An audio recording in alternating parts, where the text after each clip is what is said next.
Dans la vidéo qui va suivre, vous allez découvrir un conflit qui a été résolu par une médiation. Témoignage. J'ai des difficultés avec une de nos collaboratrices, Valérie, qui est rédactrice en chef du magazine interne de notre groupe.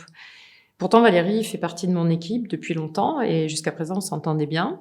Mais depuis quelque temps, j'ai remarqué qu'elle avait du mal à accepter mes directives. Elle s'y oppose de manière quasi systématique, ce qui devient vraiment un problème au quotidien. J'avoue que ça m'épuise, ça me fatigue, ça m'agace parce que c'est contre-productif. Aujourd'hui, pour moi, on est dans une impasse. Je vois vraiment pas comment on va pouvoir s'en sortir. Travailler avec Aude est devenu impossible. J'appréhende même d'aller au boulot le matin. Elle me fixe des objectifs inaccessibles sans me donner les moyens de les atteindre. Avec elle, la pression est maximale. Je me sens submergée par la charge de travail. Je dors plus la nuit, j'ai des crises d'angoisse. Clairement, nos moyens humains et financiers sont insuffisants. Et mes collaborateurs craquent les uns après les autres. On n'arrive plus à répondre à la demande de plus en plus élevée de la direction. En fait, on a l'impression que c'est jamais suffisant. Oui, je me sens démotivée. Et pour tout vous dire, je me sens proche du burn-out.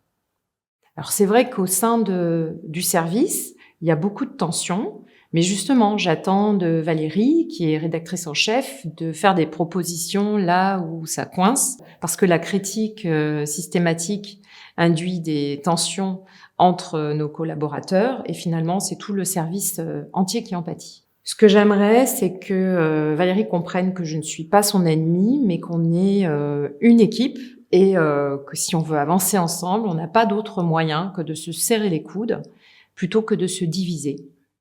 De toute façon, Aude ne communique avec moi que par la critique. Si elle veut des résultats, il faudra bien qu'elle tienne compte de la réalité terrain. Personnellement, moi, je ne comprends plus ses directives. En plus, elle me fuit, on ne se voit plus, on ne se parle plus. Nos échanges sont inexistants. Je vois vraiment pas comment, dans ce contexte, on pourrait avancer. Surtout avec la pression d'un planning de plus en plus serré. Puis la médiation est intervenue. J'ai invité Aude et Valérie à me donner leur version des faits en ouvrant un nouvel espace de dialogue entre elles. En effet, la communication directe était devenue impossible. Les ressentiments étaient trop forts, les émotions avaient pris le dessus. La colère, la tristesse, la peur.